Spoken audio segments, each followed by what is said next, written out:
Anak, tingnan mo tong balita. Hiwalay na daw yung Katniel. Tingin nga na baka fake news lang yan ha. Pinost ni Catherine. Hindi! Hindi pwede mawala ang Katniel. Di niya! Catherine! Bakit niyo ginawa sa amin to? Okay na ito. Breaking news! Walang pasok on all levels dahil hiwalay na ang Katniel. Pati sa balita ang OA, kala mo di ka nanonood ng movie ng Catherine ha? Umiiyak ka pa nga eh. Ayun na, nakakakilig naman. Wala nang nangyari. Hindi ka mamamatay. Oo na, die hard fan ako ng Katniel. Hindi! Hindi!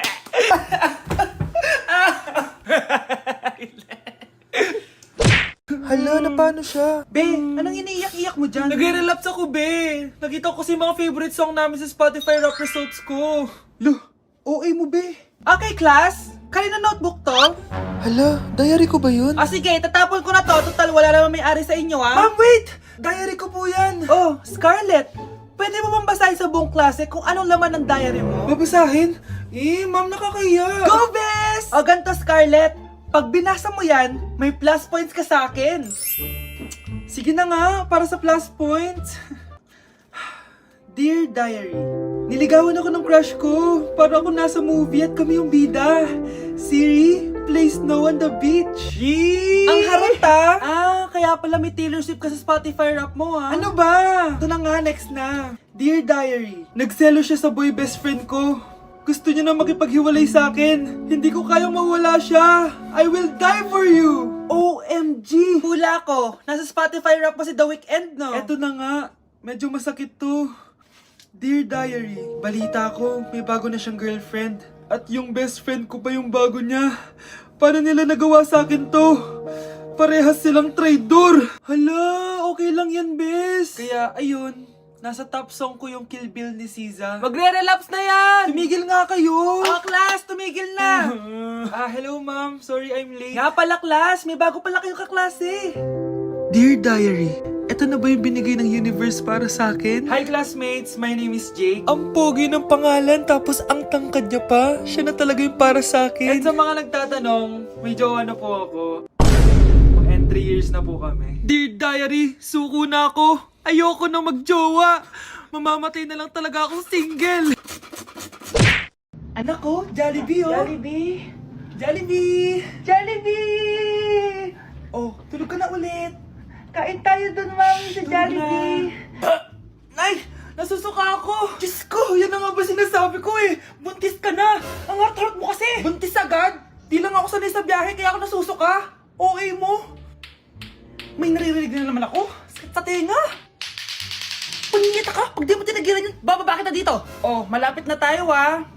Anak, okay ka lang? Anak! Anak!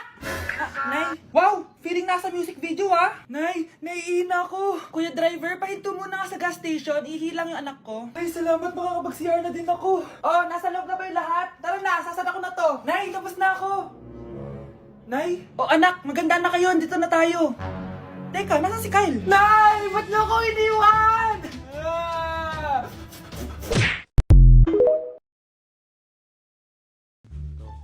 Anak, gumising ka na! Christmas party niyo na! Christmas party na namin, Nay! Sana maganda yung regalong matatanggap ko mamaya. Kumain ka na dyan, anak, ha? Anong meron, Nay? Bakit ang dami pong pagkain? Siyempre, anak, malapit na magpasko. Tara, kain na tayo. Niluto ko lahat ng favorite mo. Talaga, Nay? Hay, sana palagi na lang Pasko. Ay, may nangangaraling ata. Wait lang, anak. Nangangaraling po. Ang seselage awetan na wit ang hando. Sanga ng Pasko magmalaba joy joy. Merry Christmas po! Galing mo naman! No, ito, 10 pesos. Ayan na! 10 pesos? Ang ganda ng boses ko tapos 10 pesos lang bibigay mo sa akin? Alis na nga ako, kuripot mo. Wow, demanding pa. A few moments later. Okay, class, mag-exchange gift na tayo. Wow, ang bango neto, thank you. OMG, bagong bag. Alam mo talaga yung gusto ko, ah. Thank you. Nasaan yung ka-exchange gift ko? Wala yung ka-exchange gift mo, be. Absent siya. Bawi ka na lang next year. Minsan na nga lang mag-Christmas. Absent pa siya. Okay lang yan, be. Huwag ka na umiyak. Paano na yung gift ko? malungkot ka? Wala ako natanggap na regalo, Nay. Absent yung ka-exchange gift ko. O eto, para sa'yo anak.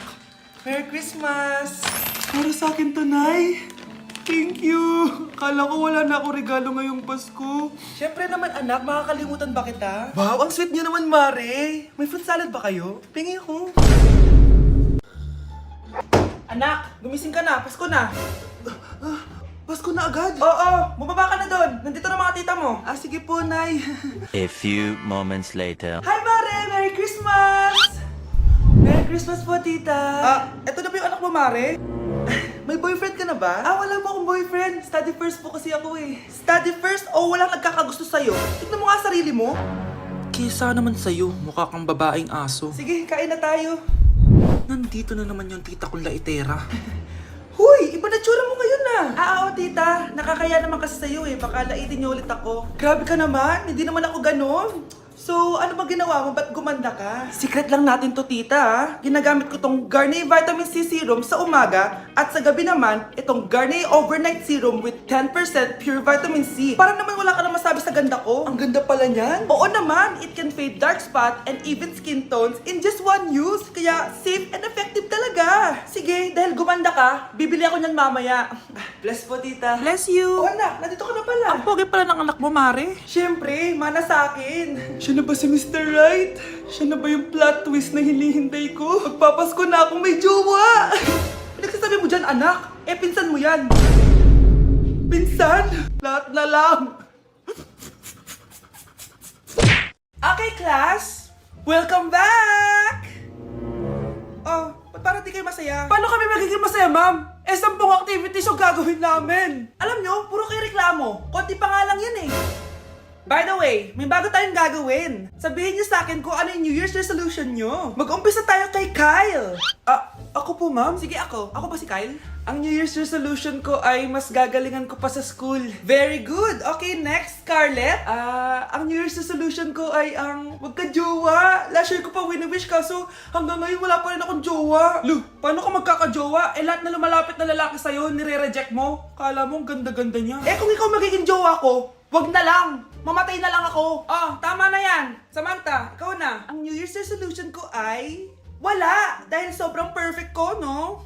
feeling naman neto. Ako kaya yung pinakamabait at pinakamaganda dito, no? Ang pinakamasamang ugali. Anong sabi mo? Totoo naman eh. Dapat ang New Year's resolution mo, ang maligo ka. Puro ka make-up, ang asip-asip mo naman. Ganon? Ang New Year's resolution mo dapat ay ang mag-toothbrush ka. Dahil ang baho na hininga mo, lahat ng crush mo, nata-turn off sa'yo. Kumpara naman sa'yo, be. Itsurang pa lang, nata-turn off na sila. Walang iya ka? Manda ka sa akin pagkatapos nito. Ang New Year's resolution ko ay ang ibagsak kayong dalawa. Malapit na mag-2024. Tutuparin ko na talaga yung mga goals ko na magpapasexy na ako tapos mag-aaral na ako ng maayos para maging proud naman sila mama. Ayun na, malapit na. 3, 2, 1. Happy New Year!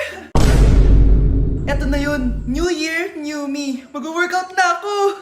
Paano ba yun? Okay, tapos na. Grabe ang intense ng workout ko. Deserve ko to. It's mukbang time. Okay, second day na. Mag-aaral na talaga ako ng maayos. Hindi ko kaya. Bawi na lang ako sa 2025. Mga anak, ano natanggap ng regalo ngayong Pasko? Binigyan ako ng earphones, Nay! Bakit ganito yung binigay sa akin? Binigyan lang naman ako ng bagong iPhone! Ang daya naman! Bakit? Kasalanan ko ba mas mayaman yung ninang ko kesa sa inyo? May iPhone ka nga, Android naman yung lumilitaw!